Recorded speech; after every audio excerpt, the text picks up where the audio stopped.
bedtime in midwinter, when the snowflakes were falling like feathers from heaven, a queen sat sewing at a window, which had a frame of black ebony wood.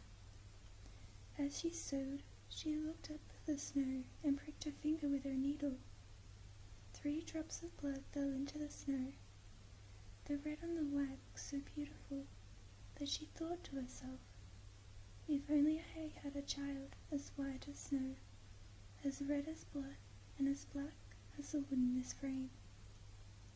Soon afterwards, she had a little daughter who was white as snow, as red as blood, and as black as ebony wood, and therefore they called her Little Snow White. And as soon as the child was born, the queen died. A year later, the king took himself another wife. She was a beautiful woman, but she was proud and arrogant.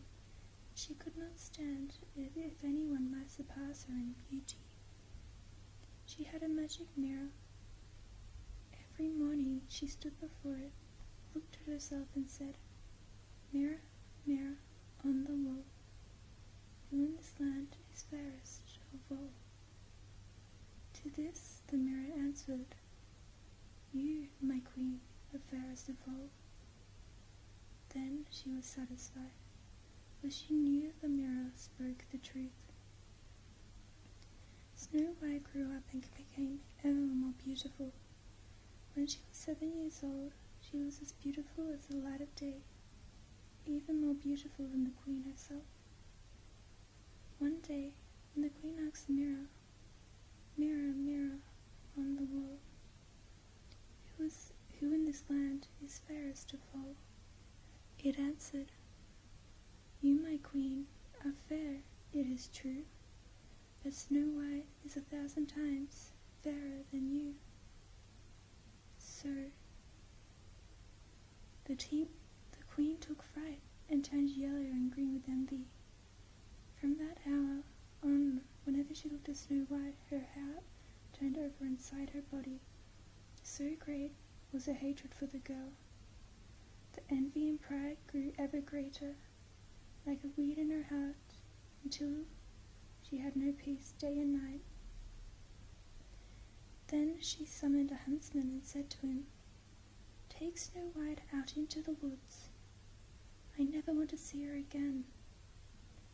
Kill her, and as proof that she is dead, bring her lungs and her liver back to me." The huntsman obeyed and took Snow White into the woods. He took out his hunting knife and was about to stab it into her innocent heart, when she began to cry, saying, "Oh dear huntsman, let me live. I will run into the woods and never come back." Because she was so beautiful, the huntsman took pity on her, and he said, "Run away, you poor child." He thought, the wild animals would devour you anyway, but still it was as if a stone had fallen from his heart, for he would not have to kill her. Just then a young boar came running by. He killed it, cut out its lungs and liver, and took them back to the queen as proof of Snow White's death. The cook had to boil them with salt, and the wicked woman ate them, supposing that she had eaten Snow White's lungs and liver. The poor child was now all alone in the great forest, and she was so afraid that she just looked at all the leaves on the trees and did not know what to do. Then she began to run. She ran over sharp stones and through thorns, and wild animals jumped at her, but they did not harm her.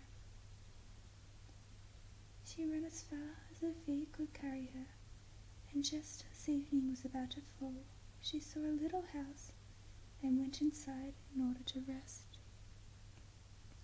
Inside the house everything was small, but so neat and clean that no one could say otherwise. There was a little table with a white tablecloth and 7 little plates, and each plate had a spoon, and there were 7 knives and forks, and 7 mugs as well. Against the wall there were 7 little beds, all standing in a row, covered with snow-white sheets. Because she was so hungry and thirsty, Snow White ate a few vegetables and a little bread from each little plate, and from each mug she drank a drop of wine. Afterwards, because she was so tired, she lay down on her bed, but none of them felt right. One was too long, the other too short, until finally the 7th was just right. She remained lying in it, entrusting herself to God, and fell asleep. After dark, the masters of the house returned home. They were the 7 dwarfs, who picked and dug for ore in the mountains. They lit their 7 candles, and as soon as it was light in the house, they saw that someone had been there, for not everything was in the same order as they had left it. The first one said, "Who has been sitting in my chair?" The second one, "Who has been eating from my plate?" The third one, "Who has been eating my bread?" The fourth one, "Who has been eating my vegetables?" The fifth one, "Who has been sticking with my fork?" The sixth one, "Who has been cutting with my knife?" The 7th one, "Who has been drinking from my mug?" Then the first one saw that there was a little imprint in his bed, and said, "Who stepped on my bed?" The others came running up and shouted, "Someone has been lying in my bed as well." But the 7th one, looking at his bed, found Snow White lying there asleep. The 7 dwarfs all came running up, and they cried out with amazement. They fetched their 7 candles and shone the light on Snow White. "Oh, good heaven, they cried, "this child is so beautiful." They were so happy that they did not want to wake her up, but let her continue to sleep there in the bed. The 7th dwarf had to sleep with his companions, 1 hour with each one, and then the night was done. The next morning, Snow White woke up, and when she saw the 7 dwarfs, she was very frightened. But they were friendly and asked, "What is your name?" "My name is Snow White," she answered. "How did you find your way to our house?" the dwarfs asked further. She told them that her stepmother had tried to kill her, that the huntsman had spared her life, and that she had run the entire day, finally coming to their little house. The dwarf said, "If you will keep house for us, and cook, make beds, wash, sew and knit, and keep everything clean and orderly, then you can come stay with us, and you shall have everything that you want." "Yes," said Snow White, "with all my heart." So she kept house for them. Every morning they went into the mountains looking for ore and gold, and in the evenings when they came back before their meal home, their meal had to be ready. During the day, the girl was alone. The good dwarfs warned her, saying, "Be careful about your stepmother. She will soon know that you are here. Do not let anyone in." Now the queen, believing that she had eaten Snow White's London liver, could only think that she was again the first and most beautiful woman of all. She stepped before a mirror and said, "Mirror, mirror on the wall, who in this land is fairest of all?" It answered, "You, my queen, are fair, it is true, but Snow White, beyond the mountains, with the 7 dwarfs, is still 1,000 times fairer than you." This startled the queen, for she knew that the mirror did not lie, and she realized that the huntsman had deceived her, and that Snow White was still alive. Then she thought and thought again how she could kill Snow White, for as long as she was the most beautiful woman in the entire land, her envy would not give her rest. At last she thought of something. Colouring her face, she disguised herself as an old, pettier woman, so that no one would recognize her. In this disguise she went to the house of the 7 dwarfs. Knocking on the door, she called out, "Beautiful wares for sale, for sale." Snow White peered out the window and said, "Good day, dear woman. What do you have for sale?" "Good wares, beautiful wares," she answered. "Bodice laces in all colours." And she took out one that was braided from colourful silk. "Would you like this one?" "I can let that honest woman in," thought Snow White, then unbolted the door and brought the pretty bodice lace. "Child," said the old woman, "how you look! Come, let me lace you up properly." The unsuspecting Snow White stood before her and let her do up the new lace. But the old woman pulled so quickly and so hard that Snow White could not breathe. "You used to be the most beautiful one," said the old woman, and hurried away. Not long afterwards, in the evening time, the 7 dwarfs came home. How terrified they were when they saw their dear Snow White laying on the ground, not moving at all, as though she were dead.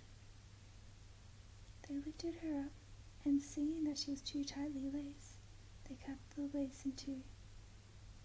Then she began to breathe a little, and little by little she came back to life. When the dwarfs heard what had happened to her, they said, "The old peasant woman was no one else but the godless queen. Take care and let no one in when we are not with you." When the wicked woman returned home, she went to her mirror and asked, "Mirror, mirror, on the wall, who in this land is fairest of all?" The mirror answered once again, "You, my queen, are fair, it is true, but Snow White, beyond the mountains, with the 7 dwarfs, is still 1,000 times fairer than you." When she heard that, all her blood ran into her heart, because she knew that Snow White had come back to life. "This time," she said, "I shall think of something that will destroy you." Then, with the art of witchcraft, which she understood, she made a poison comb. Then she disguised herself, taking the form of a different woman. Thus she went across the 7 mountains to the 7 dwarfs, knocked on the door and called out, "Good wares for sale, for sale." Snow White looked out again and said, "Go on your way, I'm not allowed to let anyone in." "You surely may take a look," said the old woman, pulling out the poison comb and holding it up. The child liked it so much that she let herself be deceived and opened the door. After they had agreed on the purchase, the old woman said, "Now let me comb your hair properly." She had barely stuck the comb into Snow White's hair when the poison took effect, and the girl fell down unconscious. "You specimen of beauty," said the wicked woman. "Now you're finished," and she walked away. Fortunately, it was almost evening, and the 7 dwarfs came home. When they saw Snow White lying on the ground as if she were dead, they immediately suspected her stepmother. They examined her and found the poison comb. They had scarcely pulled it out when Snow White came to herself again and told them what had happened. Once again they warned her to be on guard and not to open the door for anyone. Back at home, the queen stepped before the mirror and said, "Mirror, mirror, on the wall, who in this land is fairest of all?" The mirror answered, "You, my queen, are fair, it is true, but Snow White, beyond the mountains, the 7 dwarfs is still 1,000 times fairer than you. When the queen heard the mirror saying this, she shook and trembled with anger. Snow White shall die, she shouted, if it costs me my life. Then she went into her most secret room. No one else was allowed inside, and made a poisoned apple. From the outside it was beautiful, white with red cheeks, and anyone who saw it would want it. But anyone who might eat a little piece of it would die. Then, colouring her face, she disguised herself as a peasant woman, and thus went across the 7 mountains to the 7 dwarfs. She knocked on the door. Snow White stuck her head out of the window and said, "I am not allowed to let anyone in. The dwarfs have forbidden me to do so." "That is all right with me," answered the peasant woman. "I'll easily get rid of my apples. Here, I'll give you one of them." "No," said Snow White, "I cannot accept anything." "Are you afraid of poison?" asked the woman. "Look, I'll cut the apple in 2. You eat the red half, and I shall eat the white half."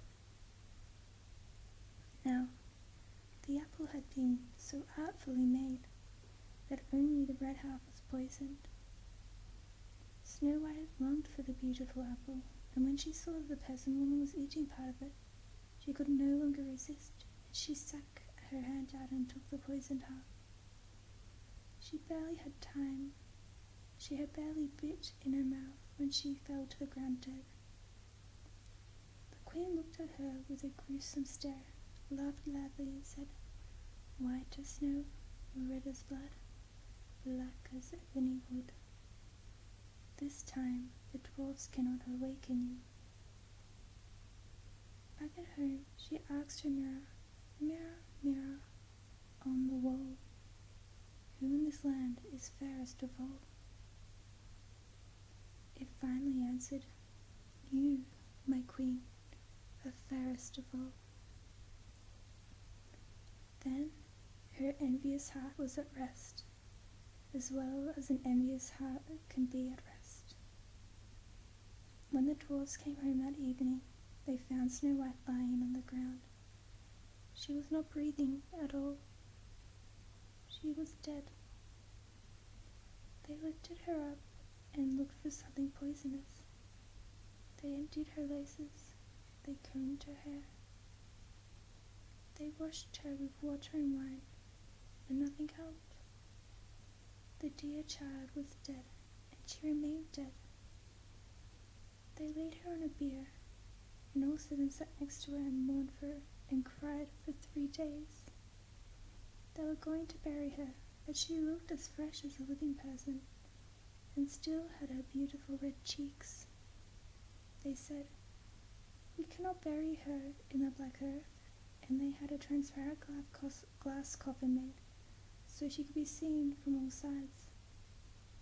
They laid her inside, and with gold letters wrote on it her name, that she was a princess. And they put the coffin outside on the mountain, and one of them always stayed with it and watched over her. The animals too came and mourned for Snow White. First an owl, then a raven, and finally a dove. Snow White lay there in the coffin a long, long time, and did not decay, but looked like she was asleep, for she was still as white as snow, and as red as blood, as black-haired as ebony wood. Now it came to pass that a prince entered these woods, and happened onto the dwarf's house, where he sought shelter for the night. He saw a coffin on the mountain with beautiful Snow White in it, and he read what was written on it with gold letters. Then he said to the dwarfs, "Let me have the coffin. I will give you anything you want for it." But the dwarfs answered, "We will not sell it for all of the gold in the world. Then he said, "Give it to me, for I cannot live without being able to see Snow White. I will honour her and respect her as my most cherished one." As he thus spoke, the good dwarfs felt pity for him and gave him the coffin. The prince had his servants carry it away on their shoulders, but then it happened that one of them stumbled on some bush, and this dislodged from Snow White's throat the piece of poisoned apple that she had bitten off. Not long afterwards she opened her eyes, lifted the lid from the coffin, sat up, and was alive again. "Good heavens, where am I?" she cried out. The prince said joyfully, "You are with me." He told her what had happened and then said, "I love you more than anything else in the world. Come with me to my father's castle. You shall become my wife." Snow White loved him, and she went with him.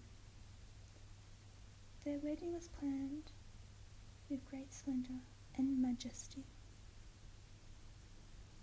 Snow White's godless stepmother was also invited to the feast. After putting on her beautiful clothes, she stepped before the mirror and said, "Mirror, mirror on the wall, who in this land is the fairest of all?" The mirror answered, "You, my queen, are fair, it is true, but the young queen is 1,000 times fairer than you." The wicked woman uttered a curse, and she became so frightened that she did not know what to do.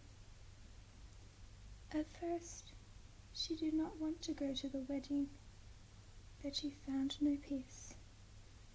She had to go and see the young queen.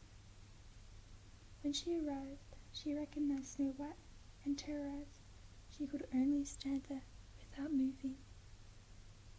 Then they put a pair of iron shoes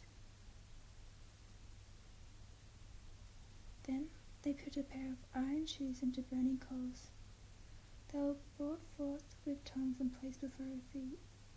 She was forced to step into these red-hot shoes and dance until she fell down dead. And that is the end of the Snow White bedtime story. Please like and subscribe for more softly spoken stories.